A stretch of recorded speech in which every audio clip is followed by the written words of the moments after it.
Hey everyone, this is going to be a follow-up on our previous split pushing video that focused on what you can do to put yourself further ahead over the course of a game.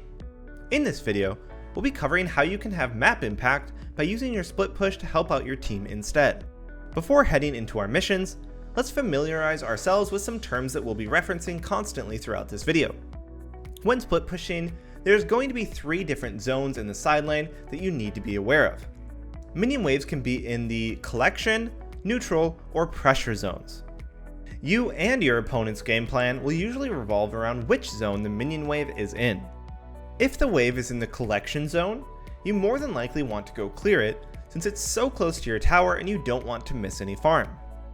If the wave is in the pressure zone, your opponent is likely going to be compelled to clear it. And the neutral zone is kind of just the in-between of both of those. The inverse of this will be true for your opponent.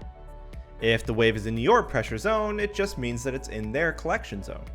Likewise, if it's in your collection zone, it's in their pressure zone. And lastly, these zone locations will change based on the towers up in that lane.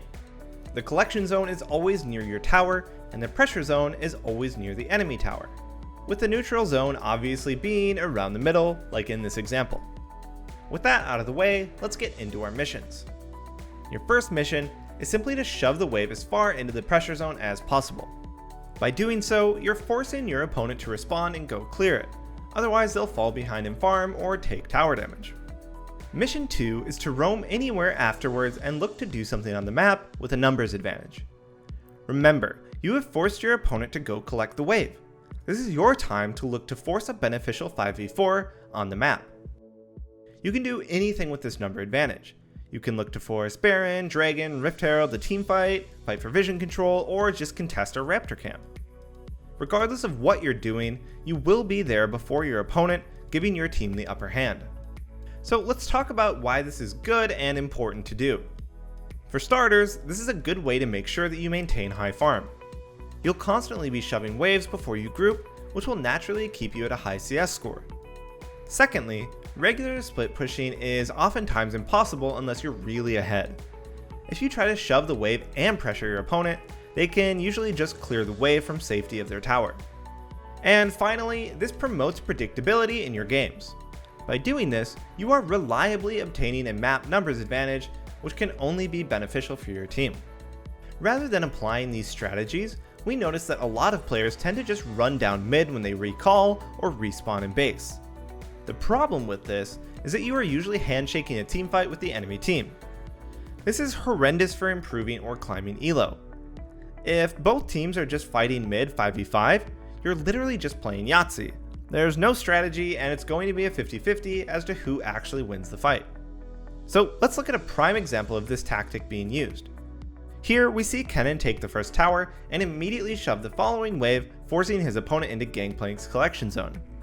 He then proceeds to recall, buy items, and then teleports bottom to help out his team. As Kennen proceeds to win every lane on the map with his roam, we can see Gangplank was predictably stuck in top lane, having to catch the wave, and was helpless in preventing this.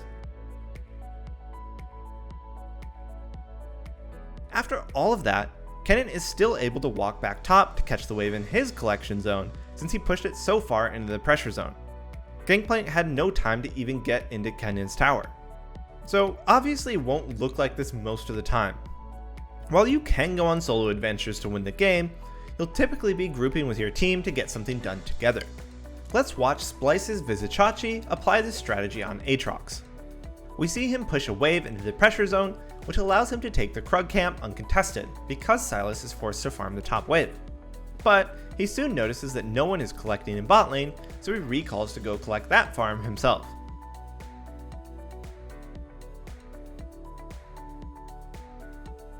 Making sure to push the next wave as well to pressure the bot lane tower.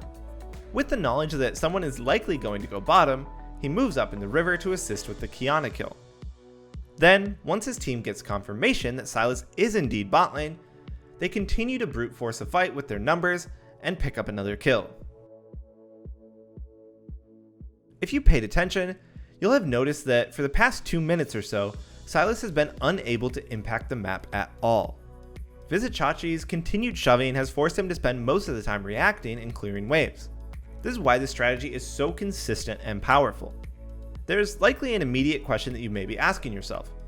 What if your opponent just disregards the wave and groups instead? Well, in that case, your opponent is just missing farm.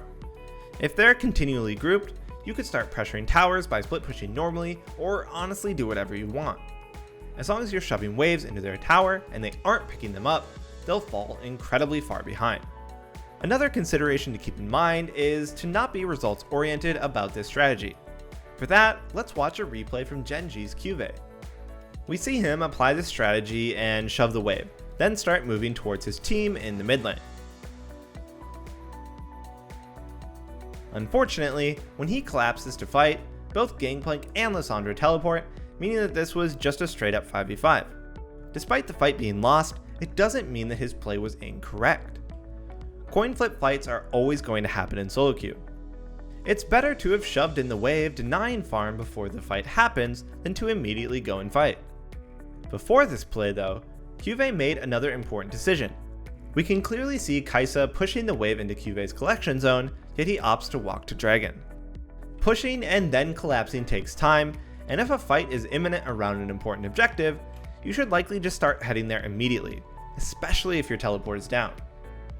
You may miss the wave, but it's obviously way more important to be there in case a critical teamfight breaks out. As you can probably figure out, the push and collapse strategy is highly dependent on side wave control. You can't really shove in your opponent if you can't beat them in a 1v1. This is the tragedy of top lane. Champion select is probably the most critical point in the game for you. If you draft an unwinnable matchup, not only do you lose lane, but then you have no side wave control. That just lets your opponent do this to you and mercilessly collapse onto your team, since they can do whatever they want in the side lane. Having side lane pressure and collapsing is probably the most prominent strategy for good top laners. There's a reason that versatile champions such as Kennen, Aatrox, and Akali are so popular in competitive play. They win lane versus a lot of champions, but they also don't really have any terrible counter picks. This means that when piloted by a good player, they can always have some level of side lane control. Matchup knowledge and learning to draft as a top laner is crucial to implement this strategy.